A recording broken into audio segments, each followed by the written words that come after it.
Singapore పర్యటనకు వెళ్లనున్నారు AP ముఖ్యమంత్రి చంద్రబాబు. రాష్ట్రానికి పెట్టుబడుల సాధనే లక్ష్యంగా పలువురు పారిశ్రామికవేత్తలతో సమావేశం కానున్నారు.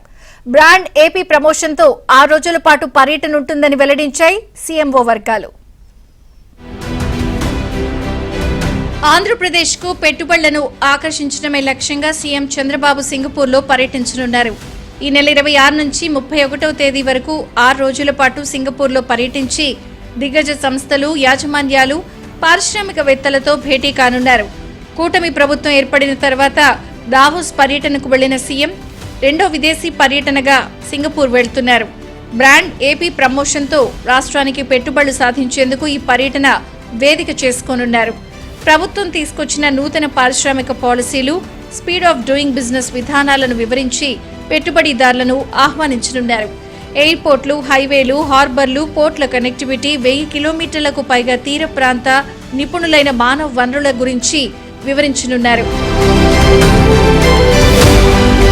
6 రోజుల పర్యటనలో సీఈఓలు, కంపెనీల ప్రతినిధులతో భేటీ కానున్నారు.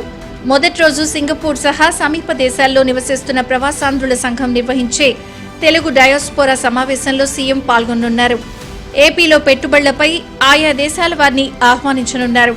పేదరిక నిర్మూలనకు ఏపీ ప్రభుత్వం చేపట్టిన P4 కార్యక్రమాల్లో భాగస్వాములు కావాలని సీఎం పారిశ్రామికవేత్తలను కోరనున్నారు. ఈ ఏడాది నవంబర్లో విశాఖలో నిర్వహించే పెట్టుబడుల సదస్సుకు సింగపూర్ పారిశ్రామికవేత్తలను ఆహ్వానించేందుకు గాను ఆ దేశానికి చెందిన ప్రముఖులతోనూ ముఖ్యమంత్రి భేటీ కానున్నారు. డిజిటల్ ఎకానమీ, ఫిన్టెక్ పై నిర్వహించే బిజినెస్ రౌండ్ టేబుల్ సమావేశాల్లో సీఎం పాల్గొననున్నారు. అలాగే సింగపూర్లో నిర్వహించే బిజినెస్ రోడ్ షోతో పాటు వివిధ మౌలిక సదుపాయాలు, లాజిస్టిక్ కేంద్రాలను సీఎం సందర్శించనున్నారు. కేబినెట్ సమావేశంలో సింగపూర్ ప్రభుత్వం రాజధాని అమరావతికి ఇచ్చిన ప్లాన్ గురించి వివరించారు. అయితే సింగపూర్ ప్రభుత్వం స్టార్టప్ ఏరియా మినహా మిగతా ప్రాజెక్టుల్లో సాయం చేసేందుకు సిద్ధంగా ఉందని సీఎం వివరించారు.